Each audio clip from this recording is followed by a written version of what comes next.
থাকুক। শেষে কি সংযোজন হলো?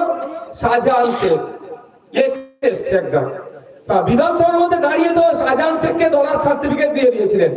ও কিছু করেনি, হ্যান করেনি, ত্যান করেনি, এডিওর পেছনে পড়েছিল। এখন কি শাহজাহান শেখের নামা নিচ্ছে? তো নিচ্ছে। একটু ভাবুন, ও হচ্ছে সন্দেশখালী সম্রাট, এ হচ্ছে একটা মন্ত্রী ছিল, বীরভূমের বাঘ, যখনই জেলে চলে যাচ্ছে দল হাত তুলে নিচ্ছে। শাহজাহান শেখের যে পদ ছিল তার থেকে বহিষ্কার করেছে। আবার তো এখান থেকে যদি একটা এমপি আপনারা পাঠাতে পারেন আমাদের রাজ্য থেকে, তো যেই প্রধানমন্ত্রী হোক না কেন, একে দেখলে ভাববে ওরে বাবারে, কারণ এই তো তোলার জন্য যায়নি। এমপি লাইনের যে টাকা আসবে তার 15% কাটমানি আগে থেকে খাবো বলতে হিসাব করতে যায়নি, যাবে না। এসটি এসসি থেকে শুরু করে, ওবিসি থেকে শুরু করে, মাইনরিটি থেকে শুরু করে জনগণের যে অধিকার আছে তা বাস্তবায়নের জন্য তো ওখানে যাচ্ছে। এর পেছনে টিউনিং করার কেউ থাকবে না, কথা বলে যাবে। তো একটাই ওদের উপরে ভারী পড়ে যাবে। যে কথা বলছিলাম, যে এই কথা এই জন্যই বোঝানোর জন্য বলছি, জ্যোতিপ্রিয় বাবু একটা সময় মমতা ব্যানার্জি বলছিলেন, সূর্যটা পুরো চোখে চোখে লাগছে, মমতা ব্যানার্জি বলেছিলেন ওর ভাই সুগার আছে, ও মরে গেলে এফআইআর করবো, অনেক কিছু বলেছিলেন। এখন কি জেলের ভাত খেলে কি সুগার কমে যায়? হ্যাঁ, এ মোটা চাল, ও ডালে না, ও ডাল খুঁজতে গেলে গামছা পরে নামতে হবে, বুঝতে পারছেন না?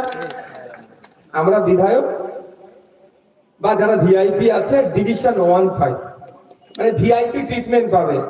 আমি কিন্তু আসল জেলের মধ্যে কি হচ্ছে সেটা ওদের জানা দরকার, সেই জন্য কিন্তু আমি ভিআইপি ট্রিটমেন্ট নিইনি।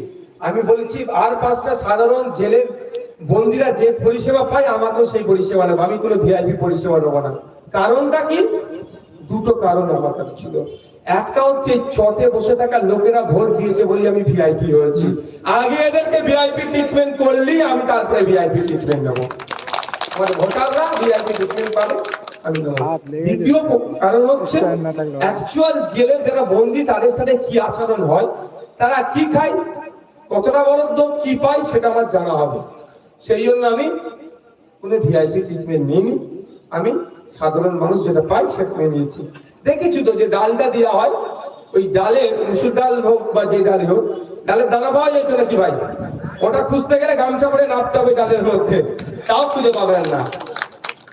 কিন্তু একটা দিনে প্রায় 40 টাকা না কত টাকা বরাদ্দ আছে মনে নেই এই মুহূর্তে, এখন আর মাথা ছোটতে এত চাপ। আমি কোশ্চেন করেছিলাম, মানে ভাবতে পেরেছেন সেটা লুট হয়ে যাচ্ছে। যেটা বলছিলাম জ্যোতিপ্রিয় বাবুর সুগার এখন মনে ভালো হয়ে গেছে, ভালো হয়ে যাক, তিনি শারীরিক ভাবে সুস্থ আমরা সবাই চাই।